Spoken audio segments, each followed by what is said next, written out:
नमस्कार। प्रादेशिक मौसम केंद्र नई दिल्ली द्वारा दिल्ली एनसीआर के किसानों के लिए मौसम आधारित कृषि सलाह इस प्रकार है। दिल्ली में 22 मई को आसमान अधिकतर साफ रहेगा। कुछ स्थानों पर लू चलने की संभावना है। दिन के दौरान सतह पर तेज हवाएं चलेंगी, जिनकी गति 15 से 25 किमी प्रति घंटा तक पहुंच सकती है और कभी-कभी 35 किलोमीटर प्रति घंटा तक के झोंके भी आ सकते हैं। 23 मई आसमान आंशिक रूप से बादल छाए रहेंगे। सुबह दोपहर शाम के समय गरज के साथ बारिश होने की संभावना है। कुछ स्थानों पर लू चलने की संभावना है। दिन के दौरान सतह पर तेज हवाएं चलेंगी, जिनकी गति 20 से 30 किमी प्रति घंटा तक पहुंच सकती है और कभी-कभी 40 किलोमीटर प्रति घंटा तक के झोंके भी आ सकते हैं। दिल्ली में 24 मई आसमान अधिकतर साफ रहेगा। कुछ स्थानों पर लू चलने की संभावना है। दिन के दौरान सतह पर लगातार तेज हवाएं चलेंगी, जिनकी गति 20 से 30 किमी प्रति घंटा तक पहुंच सकती है और कभी-कभी 40 किलोमीटर प्रति घंटा तक के झोंके भी आ सकते हैं। दिल्ली में 22 मई को अधिकतम तापमान 43 से 45 डिग्री सेल्सियस तक रहने का अनुमान है।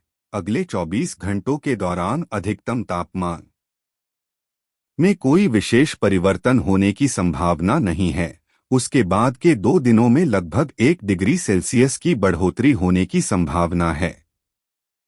मौसम के पूर्वानुमान को देखते हुए किसानों को सलाह दी जाती है कि आने वाले दिनों में लू चलने की आशंका को देखते हुए किसानों को सब्जियों की नर्सरी, चारा फसलों और बागों में बार-बार सिंचाई करने की सलाह दी जाती है। हरी खाद के लिए इस सप्ताह ढाईचा, सेनई आदि की बुवाई की जा सकती है। चारा फसलों ग्वार, मक्का, बाजरा की बुवाई इस सप्ताह की जा सकती है।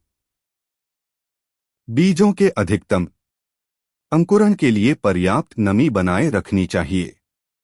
इस सप्ताह अरहर और कपास की बुवाई के लिए खेत तैयार कर लें। किसानों को प्रमाणित स्रोत से अच्छी गुणवत्ता वाले बीज प्राप्त करने की सलाह दी जाती है। तापमान को ध्यान में रखते हुए किसानों को सलाह दी जाती है कि वे पकी हुई सब्जियों की कटाई सुबह और शाम के समय करें और कटी हुई फसलों को छाया में रखें। बैंगन और टमाटर की फसलों में तना और फल छेदक को नियंत्रित करने के लिए संक्रमित फलों और टहनियों को इकट्ठा करके मिट्टी में दबा दें। रबी फसलों की कटाई के बाद किसानों को प्रमाणित एजेंसियों से अपनी मिट्टी का परीक्षण कराने और आवश्यकता पड़ने पर अपने खेत में लेजर लेवलिंग कराने की सलाह दी जाती है। कृपया लाइक, शेयर और सब्सक्राइब करें। धन्यवाद।